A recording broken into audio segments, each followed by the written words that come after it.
Hi there, it's More Engadget, and we're here today in San Francisco, rainy San Francisco, and we're driving the Ford Fusion Energi. This is the plug-in hybrid version of the Ford Fusion sedan. It's available as a, gasoline car with an EcoBoost powertrain, which is a turbo powertrain from Ford. And it's available with a regular hybrid setup, and this is the plug-in. So what's a little different here is obviously you can charge it overnight to give yourself a little bit of a boost and a bit of savings in power. Specifically, it has a range of about 21 miles on pure electric with a 7.6 or so kilowatt hour battery.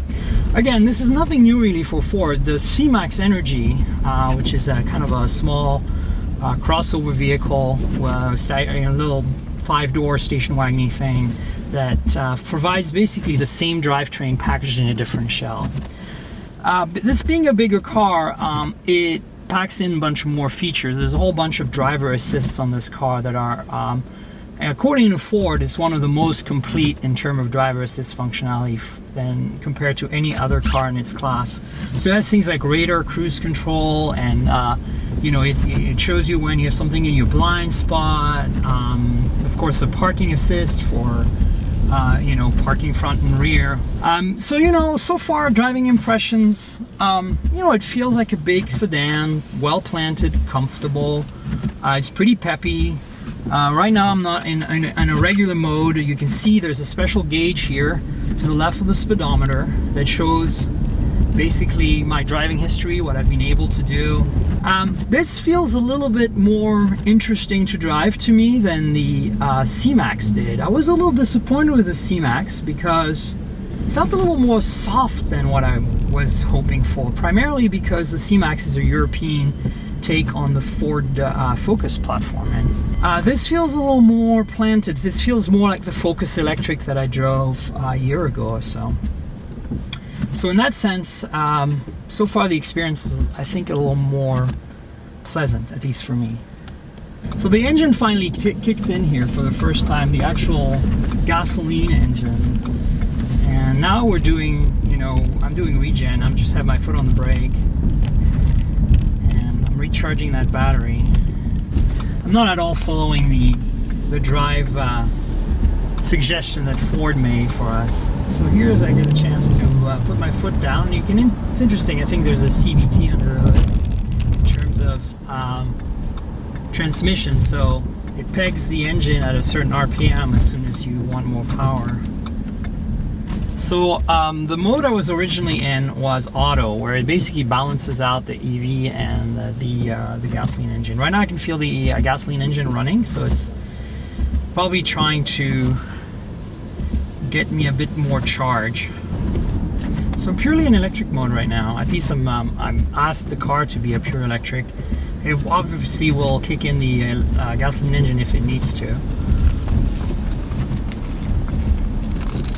And I'm not sure you can see this all on the console, but there's a Sony branded and Microsoft Sync powered center entertainment stack here.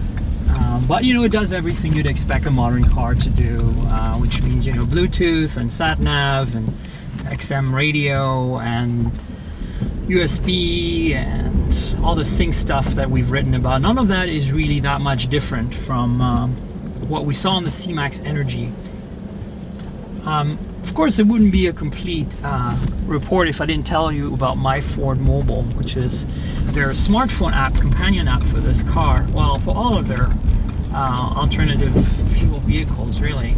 So it's an app, and this is telematics and communicates to the cloud, and you can do things like set up your heater to go off while your car is still plugged in, so you're not using any of the gasoline at all to warm up or cool down your car before you get into it in your garage. Just uses the grid, and you can do that from the app. You can also have it set up to charge at a time when your utilities are cheapest, etc., etc. It also keeps track of your driving performance. You can see here some of that for me, for my history. It logs all that, and so you can see it on the web and in the app.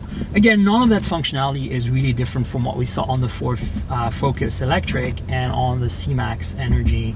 But one thing I did notice, popped the trunk earlier there, and just like the C-Max, it's not a flat trunk. So Ford still has not managed to make a drivetrain that does not remove some of the trunk capacity from the base vehicle that they're augmenting with a hybrid plug-in powertrain.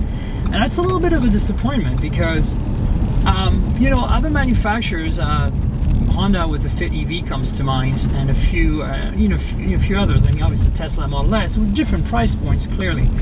But they have not sacrificed any kind of practicality in interior space in any way with their drivetrains. So it's interesting when you mash the pedal accelerator, it really does not respond linearly to your pedal input. It completely takes over and looks at your final position and seems to ramp up the power to the wheels to get to that place. But past a certain accelerator pressure, it just doesn't seem to add anything in electric mode. It just plateaus, as it were.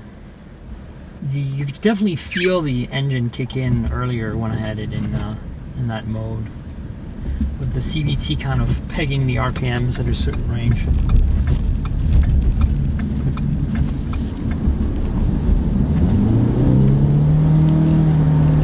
You can hear it right now, potentially, in the video. Engine kick in there by accelerating hard.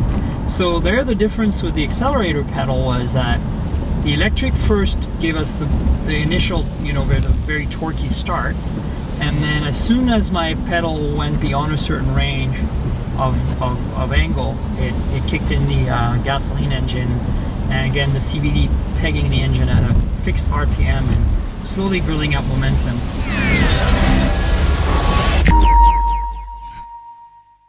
Speaking of electric cars, there's a Tesla Model S up ahead.